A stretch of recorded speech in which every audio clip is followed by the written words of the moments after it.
Hello everyone. आज की video में हम डिस्कस करेंगे एक क्वेश्चन के बारे में। क्वेश्चन ये है कि जो रेंटिडिन दवा होती है वो आयरन डेफिशिएंसी और विटामिन B12 डेफिशिएंसी क्यों कोज करती है।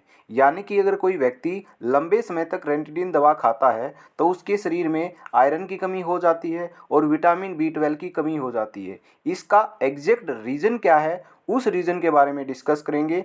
पहली चीज़ तो ये डिस्कस करेंगे और दूसरी चीज़ ये डिस्कस करेंगे कि हमारे पेट के अंदर छाले क्यों हो जाते हैं और हमारी आंत के अंदर छाले क्यों हो जाते हैं। जो पेट के अंदर छाले होते हैं उनको पेप्टिक अल्सर बोलते हैं और जो आंत के अंदर होते हैं उनको ड्यूडेनल अल्सर बोलते हैं। तो इसका भी रीज़न हम फाइंड आउट करेंगे कि जो ये अल्सर होते हैं, जो ये छाले होते हैं, ये क्यों हो जाते हैं, इसका रीज़न क्या होता है। तो आज की वीडियो में ये जो दो क्वेश्चंस हैं इनका रीज़न मैं आपको देने वाला हूँ, इनके बारे में डिस्कस करने वाला हूँ। अब सबसे पहले मैं आपको एक बात बता देना चाहता हूँ। अगर आप एक स्टूडेंट हो, या तो फार्मेसी कर रहे हो आप, ठीक है, या फिर मेडिकल लाइन से कुछ भी चीज़ आप कर रहे हो, BSc नर्सिंग कुछ भी, अगर आप एक मेडिकल स्टूडेंट हो तो ये वीडियो आपके लिए बहुत ही ज़रूरी है। ये वीडियो आपको कंप्लीट देखनी चाहिए, ठीक है। ये वीडियो थोड़ी लंबी हो सकती है लेकिन आपको यहाँ पे रीज़न समझ में आएगा, एग्जैक्ट रीज़न, ठीक है, और उसको आप रिलेट कर सकोगे। कहीं ना कहीं आप आपकी फार्माकोलॉजी के अंदर पढ़ोगे ये, ठीक है, इसलिए आपको समझना बहुत ही ज़रूरी है। HAP और फार्माकोलॉजी का कंबाइन करके यहाँ पे मैं आपको बताने वाला हूँ, ठीक है। दूसरी बात ये है कि अगर आप कोई स्टूडेंट नहीं है, ठीक है, तो आपको भी ये समझने की कोशिश करनी है कि मैं क्या समझा रहा हूँ। मैं अपनी तरफ से फुल ट्राई करूँगा कि आप सबको समझ में आए, ठीक है। अगर आपको समझ में नहीं आ रहा है या फिर आपको ये टॉपिक लग रहा है कि मेरे समझने लायक नहीं है तो आप यहीं पे वीडियो को छोड़ सकते हो, क्योंकि ये वीडियो लंबी भी होने वाली है और थोड़ी थोड़ी सी डिटेल में मैं ये जो चीज़ें हैं ये डिस्कस करूँगा, ठीक है। तो आपको अगर वीडियो नहीं देखनी आगे यहीं पे छोड़ सकते हो। अगर आप एक स्टूडेंट हो तो इस वीडियो को कंटिन्यू कीजिए, मैं आपको स्टेप बाय स्टेप सब कुछ डिटेल में समझाने वाला हूँ, ठीक है। तो चलिए स्टार्ट करते हैं। दोनों जो क्वेश्चंस थे उनका रीज़न फाइंड आउट करने का मैं आपको बताता हूँ कैसे, ये क्या रीज़न है उनके, ठीक है। तो चलिए देखते हैं क्या रीज़न है उनके। अब देखिए स्टेप बाय स्टेप मैं आपको सब समझाता चला जाऊँगा, आपको सिर्फ समझना है, लास्ट में आपको अपने आप कंक्लूजन मिल जाएगा, ठीक है। अब देखिए रेंटिडिन जो दवा होती है ना, जो ये दवा होती है, सबसे पहले तो ये देखिए काम कैसे करती है, ठीक है। जैसे कि किसी की पेट में एसिडी है, एसिडिटी क्यों होती है, उसके पेट में एसिड ज़्यादा बन चुका होता है इसलिए एसिडिटी होती है।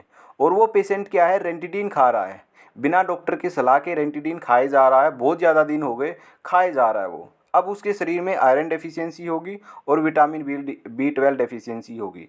अब जो ये रेंटिडिन है ये क्या करती है, इसका मैकेनिज्म ऑफ एक्शन क्या है। जैसे ही कोई पेशेंट रेंटिडिन खाता है तो ये HCl के सिक्रेशन को रोक देती है, तो ये इसका मैकेनिज्म ऑफ एक्शन है। अब HCl के सिक्रेशन को रोकने की वजह से ही HCl सीक्रेट नहीं हो पा रहा है प्रॉपर अमाउंट में, इसी वजह से आयरन डेफिशिएंसी और विटामिन B12 डेफिशिएंसी होती है। ये तो ऊपर ऊपर से मैंने रीज़न बताया। अब थोड़ा सा डिटेल में समझते हैं कि HCl ना आने की वजह से ये दोनों डेफिशिएंसी किस प्रकार हो जाती हैं। तो चलिए बिल्कुल डिटेल में देखते हैं। देखिए ये हमारा स्टमक है, आपको स्टमक का डायग्राम दिख रहा होगा। हमारे पेट के अंदर HCl सीक्रेट होता है, ठीक है। अब बड़े ध्यान से देखिए, ये हमारा पेट है, पूरा का पूरा स्टमक है। अब ये 4 पार्ट के अंदर डिवाइड किया गया है। इस रीजन को कार्डियक रीजन बोलते हैं। इस रीजन को, ये जो येलो येलो कलर में है, इसको फंडस बोलते हैं, और जो ये अलग कलर से दिखाया है इसको बॉडी बोलते हैं, और इस लास्ट के रीजन को पाइलोरस बोलते हैं, ठीक है। ओके, तो ये रीजन्स होते हैं। अब जो ये फंडस रीजन होता है ना, इसके अंदर 3 तरीके की सेल्स होती हैं। अब वो कौन कौन सी सेल्स होती है मैं आपको दिखाता हूँ। देखिए ये होती हैं 3 तरीके की सेल। पहली होती है चीफ सेल, दूसरी है ऑक्जेंटिक सेल, तीसरी है गोबलेट सेल। अब जो पहली सेल है जिसको चीफ सेल के नाम से जानते हैं, उसी का दूसरा नाम पेप्टिक सेल भी है और उसी का दूसरा नाम जाइमोजेनिक सेल भी है। तो इसके 3 नाम हैं, ठीक है। अब चीफ सेल का क्या काम है, जो ये सेल है चीफ सेल या पेप्टिक सेल, ये क्या करती है, ये एंजाइम रिलीज करती है। ठीक है। तो इसका काम होता है एंजाइम को रिलीज करना। कौन कौन से एंजाइम? पेप्सिनोजन और प्रोरेनिन। ये दोनों एंजाइम क्या करते हैं? दोनों एंजाइम प्रोटीन को डाइजेस्ट करने का काम करते हैं। यानी कि जो भी खाना हम खाते हैं उसके बाद वो खाना पेट के अंदर जाता है, उस खाने में प्रोटीन अगर प्रेजेंट होगा तो ये प्रोटीन को डाइजेस्ट करने का काम करेंगे। ठीक है। तो दोनों ही एंजाइम प्रोटियोलाइटिक होते हैं। प्रोटियोलाइटिक यानी कि प्रोटीन डाइजेस्टिंग एंजाइम्स। ठीक है। तो ये ऊपर ऊपर से बात मैंने बताई है। फिर दूसरी जो सेल है उसका नाम है ऑक्जेंटिक सेल। ऑक्जेंटिक सेल दो चीज़ें रिलीज करती है स्टमक के अंदर। पहला तो वो रिलीज करती है एसिड, जिसको हम बोलते हैं HCl। HCl यानी कि हाइड्रोक्लोरिक एसिड। और एक और चीज़ होती है इंट्रिंसिक फैक्टर ऑफ कैस्टल। इसको हम लिख सकते हैं CIF, कैस्टल इंट्रिंसिक फैक्टर, या तो ऐसे लिखो या फिर इंट्रिंसिक फैक्टर ऑफ कैस्टल ऐसे लिखो। तो ऑक्जेंटिक सेल दो चीज़ें रिलीज करेगी। पहला तो रिलीज करती है HCl एसिड, दूसरा रिलीज करती है इंट्रिंसिक फैक्टर ऑफ कैस्टल। अब HCl क्या होता है? HCl तो होता है एसिड, ये तो आपको अच्छी तरीके से मालूम है। ठीक है। और ये जो दूसरी चीज़ है ये क्या होती है? इसको बोलते हैं कैस्टल इंट्रिंसिक फैक्टर। अब इसका काम क्या होता है? देखिए मैंने ब्रैकेट में लिखा हुआ है it helps in absorption of vitamin B12। यानी कि जो विटामिन B12 होगी, हमने जो खाना खाया अगर उसके अंदर विटामिन B12 है तो ये कैस्टल इंट्रिंसिक फैक्टर है जो हमारे पेट के अंदर होगा, जो ऑक्जेंटिक सेल के द्वारा रिलीज किया जाएगा, ये विटामिन B12 को एब्जॉर्ब करने में हेल्प करेगा। अब बड़े ध्यान से समझिएगा एब्जॉर्ब करने में कैसे हेल्प करेगा। देखिए कैस्टल इंट्रिंसिक फैक्टर क्या करेगा? विटामिन B12 के साथ, ये मैंने लिख दिया विटामिन B12। ठीक है। Castle intrinsic factor vitamin B12 के साथ मिलके एक कॉम्प्लेक्स बनाता है, और जो वो कॉम्प्लेक्स है वो क्या करता है? फिर ब्लड के अंदर चला जाता है। ठीक है। तो ये इस तरीके से जो कैस्टल इंट्रिंसिक फैक्टर है ये विटामिन B12 को एब्जॉर्ब करने में क्या करेगा? मदद करेगा। अब एक ध्यान से समझिएगा मैं क्या कहना चाहता हूँ। देखिए रेंटिडिन दवा क्या करती है? HCl के सिक्रेशन को कम कर देती है। अगर HCl का सिक्रेशन कम हो गया तो यानी कि जो ये फैक्टर है कैस्टल इंट्रिंसिक फैक्टर, इसका सिक्रेशन भी कम हो गया। ठीक है। क्योंकि देखिए जो रेंटिडिन दवा है वो इस सेल पे काम करेगी। ये सेल क्या करती है? ये सेल दो चीज़ें सीक्रेट करती है, पहला HCl, दूसरा कैस्टल इंट्रिंसिक फैक्टर। अब रेंटिडिन दवा ने ऑक्जेंटिक सेल का काम है सीक्रेशन करना दोनों चीज़ों का। अगर इसका सीक्रेशन कम कर दिया ऑक्जेंटिक सेल का तो जाहिर सी बात क्या है? HCl भी कम हो जाएगा और कैस्टल इंट्रिंसिक फैक्टर भी कम हो जाएगा। अब रेंटिडिन दवा ने इन दोनों का सीक्रेशन क्या कर दिया? कम। अगर दोनों का सीक्रेशन कम कर दिया तो क्या होगा? ध्यान से देखिएगा। जो ये कैस्टल इंट्रिंसिक फैक्टर है ये रिस्पॉन्सिबल है विटामिन B12 के एब्जॉर्प्शन के लिए। अगर ये कम अमाउंट में आएगा तो जाहिर सी बात है विटामिन B12 का जो एब्जॉर्प्शन है वो भी कम होगा, और एब्जॉर्प्शन कम होगा तो ब्लड के अंदर विटामिन B12 की क्या होगी? कमी होगी। ठीक है। हमारी बॉडी के अंदर विटामिन B12 की कमी होगी। तो इसी वजह से यहाँ पे लिखा हुआ है क्या कि रेंटिडिन का प्रोलॉन्ग यूज करने से विटामिन B12 की डेफिशिएंसी होती है। एक तो डेफिशिएंसी का रीज़न हमें फाइंड आउट कर लिया, दूसरा है आयरन डेफिशिएंसी कैसे होती है वो भी मैं आपको आगे बताता हूँ। ठीक है। आई होप आपको ये जो पहला रीज़न है वो समझ में आया। ठीक है। दोबारा फिर से मैं बता देता हूँ बिल्कुल शॉर्ट में। देखिए रेंटिडिन का काम होता है HCl के सिक्रेशन को कम करना, यानी कि जो ये ऑक्जेंटिक सेल है ना डायरेक्ट इस पे काम करती है रेंटिडिन, इसके सिक्रेशन को कम कर देती है। इसके सिक्रेशन में दो चीज़ें होती हैं, पहला है HCl, दूसरा है कैस्टल इंट्रिंसिक फैक्टर। HCl कम हो गया, ठीक है, कैस्टल इंट्रिंसिक फैक्टर का सिक्रेशन है ये भी कम हो गया, लेकिन ये हेल्प करता है विटामिन B12 के एब्जॉर्प्शन में। अगर इसका सिक्रेशन कम हुआ तो जाहिर सी बात है विटामिन B12 का एब्जॉर्प्शन भी कम होगा, यानी कि हमारी बॉडी के अंदर विटामिन B12 की कमी होगी। और विटामिन B12 की कमी होने से क्या होगा? विटामिन B12 की कमी होने से परनीशियस एनीमिया होता है। तो एक लाइन में बोलता हूँ शायद आपको समझ में आए, deficiency of vitamin B12 is known as pernicious anaemia. Anaemia यानी कि खून की कमी, तो उसको एक स्पेशल टर्म दी है, परनीशियस एनीमिया हो जाता है अगर विटामिन B12 की कमी हो जाती है। तो एनीमिया का मतलब होता है खून की कमी। अब विटामिन B12 की कमी होने से खून की कमी कैसे होगी वो मैं आपको समझाता हूँ। देखिए बड़े ध्यान से, विटामिन B12 क्या करता है? विटामिन B12 B12 रिस्पॉन्सिबल होता है, देखिए हमारा जो ब्लड है उसके अंदर 3 तरीके की सेल होती हैं, RBC, WBC और प्लेटलेट। RBC क्या है, सबसे पहले तो बनती हैं, बनने के बाद वो मैच्योर होती हैं, मैच्योर होने के बाद वो अपना काम करती है। अब जो विटामिन B12 है, देखिए मैंने आगे लिखा हुआ है, विटामिन B12 जो है वो RBC के मैच्योरेशन में हेल्प करता है। ठीक है, अगर विटामिन B12 की कमी हुई तो यानी कि RBC मैच्योर नहीं हो पाएंगी, सारी RBC मैच्योर नहीं हो पाएंगी, तो RBC की कमी होगी। RBC की अगर कमी हुई तो जाहिर सी बात है ब्लड की कमी होगी, और ब्लड की कमी को क्या बोलते हैं, एनीमिया बोलते हैं। तो वही हो गया pernicious anaemia, right. I hope आपको ये सब क्लियर हुआ होगा, ये सारी चीज़ें एक दूसरे से रिलेट करती हैं। ठीक है, तो मैंने सारी चीज़ें आपको टेक्स्ट फॉर्म में लिखी हुई हैं ताकि आपको क्लियरली समझ भी आए। ठीक है, आगे देखिए अब मैं क्या कहता हूँ आगे। अब ये रीज़न क्लियर हो गया, यहाँ हमारा रेंटिडिन की वजह से विटामिन B12 की डेफिशिएंसी होती है, ये रीज़न क्लियर हो गया। दूसरा रीज़न आयरन डेफिशिएंसी, वो अभी थोड़ी देर बाद क्लियर करता हूँ, पहले जो सेकंड रीज़न था वो क्लियर करते हैं, यानी कि हमारे पेट के अंदर या आंत के अंदर अल्सर क्यों होते हैं उसका रीज़न क्लियर करते हैं। अब देखिए, 2 सेल के बारे में हमने पढ़ लिया, तीसरी सेल जो हमारे पेट के अंदर होती है, पेट के अंदर ना जो ये फंडस रीजन होता है ना, यहाँ होती है। ठीक है, यहाँ से क्या करती हैं, सिक्रेट करती हैं, यहाँ से एंजाइम सिक्रेट कर दिया, HCl सिक्रेट कर दिया, कैस्टल इंट्रिंसिक फैक्टर सिक्रेट कर दिया, और यहाँ हमारा क्या होता है, ये होता है HCl पूरा का पूरा यहाँ पे। ठीक है, तो फंडस रीजन से नीचे सिक्रेट किया जाता है सब कुछ। ठीक है, अब देखिए तीसरी जो सेल होती है उसका नाम है गोबलेट सेल। गोबलेट सेल का काम होता है म्यूकस को रिलीज करना। म्यूकस एक चिपचिपा पदार्थ होता है जो कि आपकी जो पेट की अंदर जो लाइनिंग होती है उसको कवर करता है पूरे को। ठीक है, उसकी पूरी लाइनिंग के ऊपर होता है। अब देखिए क्या होता है, मैं दिखाता हूँ। देखिए जो हमारा पेट होता है ना, अंदर से पूरा जो एरिया होता है ना, पूरी जो स्टमक की वाल होती है, देखिए ये अंदर से आपको ये वाल दिख रही है, ये पूरी की पूरी अंदर से वाल यहाँ से यहाँ तक। ठीक है, ये यहाँ से यहाँ तक। ठीक है, यहाँ पर म्यूकस क्या है, चिपका हुआ होता है। म्यूकस की एक लाइनिंग पतली सी लेयर बनी हुई होती है पेट के अंदर। ठीक है, अब जो ये लाइनिंग है ये क्या करती है, म्यूकस का काम होता है HCl से स्टमक को प्रोटेक्ट करना।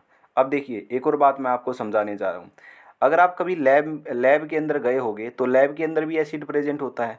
अगर आप एक एसिड की बूंद अपने हाथ पर डाल लो तो क्या होगा, आपका हाथ जल जाएगा। अब एक बात सोचिएगा, हमारे पेट के अंदर हमारे पेट के अंदर HCl है यानी कि एसिड है, फिर भी हमारा पेट नहीं जल रहा है, फिर भी हमारा पेट डैमेज नहीं हो रहा है। इसका क्या रीज़न है, इसका रीज़न है म्यूकस। म्यूकस एक पतली सी लेयर बनाता है स्टमक के अंदर चारों तरफ। ठीक है, और वो प्रोटेक्ट करता है HCl से स्टमक को डैमेज होने से। ठीक है, तो ये म्यूकस का काम होता है। ठीक है, आई थिंक आपको क्लियर हो गया। अब रीज़न समझिए, रीज़न ये था, क्वेश्चन ये था कि अल्सर क्यों होता है, छाले क्यों पड़ते हैं। देखिए जब म्यूकस और HCl दोनों का जो लेवल है वो इम्बैलेंस हो जाता है तो क्या होता है, अल्सर होता है। अब मान लिया म्यूकस तो कम है और HCl बहुत ज़्यादा सीक्रेट हो गया, तो HCl बहुत ज़्यादा सीक्रेट होने की वजह से क्या करेगा, म्यूकस तो कम है लेकिन HCl बहुत ज़्यादा है, तो वहाँ पे स्टमक में क्या करने लगेगा। देखिए मैं समझाता हूँ फिर से, मान लिया यहाँ पे म्यूकस कम है, ठीक है, और HCl का लेवल बहुत ज़्यादा बढ़ चुका है, बहुत ज़्यादा HCl हो चुका है, तो क्या है, अब ये जो म्यूकस है ये नॉर्मल जो HCl का लेवल है उसको तो टॉलरेट कर सकता है, लेकिन HCl का लेवल बढ़ गया है तो जो म्यूकस की लाइनिंग है वो डैमेज हो जाएगी। म्यूकस यहाँ से डैमेज हो गया तो यानी कि जो ये स्टमक की जो लाइनिंग है, जो स्टमक की जो वाल है वो डैमेज होना स्टार्ट हो जाएगी, और जब स्टमक की वाल डैमेज होगी तो वहाँ पे अल्सर कोज होना स्टार्ट हो जाएंगी। तो सीधा सीधा सा मतलब ये है, म्यूकस और HCl के लेवल में इम्बैलेंस होने की वजह से पेट के अंदर या उसके ड्यूडेनम के अंदर छाले होते हैं। ठीक है, तो फिर वो क्या करता है, HCl जो स्टमक की लाइनिंग है उसको डैमेज करना स्टार्ट कर देता है, वहाँ पे छाले होने शुरू हो जाते हैं, क्योंकि म्यूकस की मात्रा बहुत कम है और HCl की मात्रा बहुत ज़्यादा हो चुकी है, और HCl एक एसिड है। ठीक है, तो इस वजह से हमारे पेट के अंदर छाले होते हैं। ओके, अब देखिए, अब एक और चीज़ मैं आपको समझाता हूँ कि हमारा जो गैस्ट्रिक जूस है, गैस्ट्रिक जूस यानी कि HCl यानी कि एसिड, जो एसिड है वो क्यों बढ़ता है। ये कुछ रीज़न मैंने यहाँ पे लिखे हुए हैं, इनकी वजह से जो एसिड है वो बढ़ता है। जैसे कि गैस्ट्रीन एक हार्मोन होता है, लोकल हार्मोन, जो हमारे पाइलोरिक रीजन में यहाँ प्रेजेंट होता है। ये इस रीजन में गैस्ट्रीन हार्मोन प्रेजेंट होता है, ठीक है। अगर ये गैस्ट्रीन हार्मोन का लेवल बढ़ गया तो एसिड बढ़ जाएगा। अगर कोई अल्कोहल पीता है, ज़्यादा अल्कोहल पीता है, तो उसकी वजह से भी जो एसिड है उसकी मात्रा बढ़ जाएगी हमारे पेट के अंदर। कैफ़ीन की वजह से भी पेट के अंदर जो मात्रा है वो बढ़ती है। जो भी हम ड्रग्स, जो भी दवाइयाँ खाते हैं, उनकी वजह से पेट के अंदर जो एसिड की मात्रा है वो बढ़ती है। जैसे फॉर एग्जांपल एस्प्रिन, ये नेसेट्स ग्रुप की दवा है। हिस्टामाइन की वजह से भी क्या है, HCl का सीक्रेशन इंक्रीज होता है। प्रोटीन डाइट अगर हम ज़्यादा लेते हैं या फिर स्पाइसी फूड जैसे कि हम बर्गर, चाउमीन, ये सब खाते हैं, तो इनकी वजह से भी क्या होता है, बहुत ज़्यादा तीखा भोजन अगर हम खाते हैं तो उसकी वजह से भी हमारे पेट के अंदर जो HCl का लेवल है वो इंक्रीज होता है। हम चाय पीते हैं, उसकी वजह से भी HCl का लेवल इंक्रीज होता है, ठीक है। अगर हमारे पेट के अंदर हद से ज़्यादा HCl का लेवल इंक्रीज हो जाता है तो या तो वो पेप्टिक अल्सर कोज करेगा या वो फिर ड्यूडेनल अल्सर कोज करेगा, यानी कि छाले कोज करेगा। अब अगर हमारे पेट के अंदर छाले हो गए तो पेट के अंदर दर्द होगा। ड्यूडेन में अगर अल्सर हो गए तो वहाँ भी दर्द होगा। फिर आप एक बार अगर अल्सर हो गया तो उसके उसके बाद अगर आप चाय भी पी ली तो चाय पीते ही HCl का लेवल इंक्रीज होगा और वो जो डैमेज हुई है जहाँ से वो लाइनिंग, वहाँ पे इरिटेशन होगी और आपको दर्द होगा, ठीक है। तो ये सारा सब रीजंस होते हैं गैस्ट्रिक एसिड, जो गैस्ट्रिक जूस है उसके बढ़ने की रीज़न है। तो कुछ मैंने ये रीज़न बताए हैं। अब देखिए, एक चीज़ हमने रेंटिडिन पिछली क्लास में डिस्कस की थी, जोलिंगर एलिसन सिंड्रोम क्या होता है। देखिए यहाँ पे लिखा हुआ है कि एक पेंक्रियाटिक ट्यूमर होती है जिसके अंदर गैस्ट्रीन मैंने बताया एक हार्मोन होता है, अगर इसका इंक्रीज हो गया तो पेप्टिक अल्सर होंगे। तो ये होता है जोलिंगर एलिसन सिंड्रोम। तो जोलिंगर एलिसन सिंड्रोम को अगर सीधा सीधा एक्सप्लेन करूँ तो जो गैस्ट्रीन हार्मोन होता है उसका लेवल इंक्रीज हो जाता है। गैस्ट्रीन हार्मोन के लेवल के इंक्रीज होने की वजह से क्या होता है, HCl का लेवल इंक्रीज हो जाता है, उसकी वजह से अल्सर होते हैं, ठीक है। तो जोलिंगर एलिसन सिंड्रोम एक पेंक्रियाटिक ट्यूमर होता है, पेंक्रियाटिक ट्यूमर है जिसकी वजह से गैस्ट्रीन रिलीज इंक्रीज है और उसकी वजह से पेप्टिक यानी कि पेट के अंदर छाले होते हैं, ठीक है। तो ये सारा सब कुछ मैंने लिखा हुआ है। अब हम लास्ट रीजन समझते हैं। देखिए, पहला जो रीज़न था, पहला जो क्वेश्चन था वो था कि रेंटिडिन की वजह से विटामिन B12 की डेफिशिएंसी क्यों होती है, इसका रीज़न हमने देख लिया। दूसरा है छाले क्यों होते हैं हमारे पेट के अंदर या फिर आंत के अंदर, उसका रीज़न हमने देख लिया। HCl यानी कि एसिड की मात्रा बढ़ जाने की वजह से छाले होते हैं, इसका रीज़न हमने देख लिया, ठीक है। अब लास्ट जो रीज़न बचा है वो बचा है कि आयरन की डेफिशिएंसी क्यों होती है रेंटिडिन की वजह से, ठीक है। वो समझते हैं, बड़े ध्यान से देखिएगा। मैंने यहाँ पे कुछ चीज़ें लिखी हैं, फंक्शन ऑफ HCl। अगर आपको ये पॉइंट समझ में आ रहे हैं पढ़ने से तो अच्छी बात है, नहीं समझ में आ रहे हैं तो इस टॉपिक से कोई लेना देना नहीं है, वैसे आप इसको रीड कर सकते हो, ठीक है। हमारा जो पॉइंट है जो इस टॉपिक से रिलेट करता है वो है जो HCl होता है, जो एसिड होता है, वो आयरन के एब्जॉर्प्शन में मदद करता है। देखिए मैं आपको दिखाता हूँ। जो हमारी ऑक्जेंटिक सेल होती थी जिसको पेराइटल सेल के नाम से जानते थे, ये दो चीज़ें रिलीज करती थी, पहला है HCl, दूसरा है castle intrinsic factor. Castle intrinsic factor तो विटामिन B12 के एब्जॉर्प्शन में मदद करता था, लेकिन जो HCl होता है ना, HCl जो एसिड है वो आयरन के एब्जॉर्प्शन में मदद करता है। अब देखिए वही बात आ गई फिर से सेम।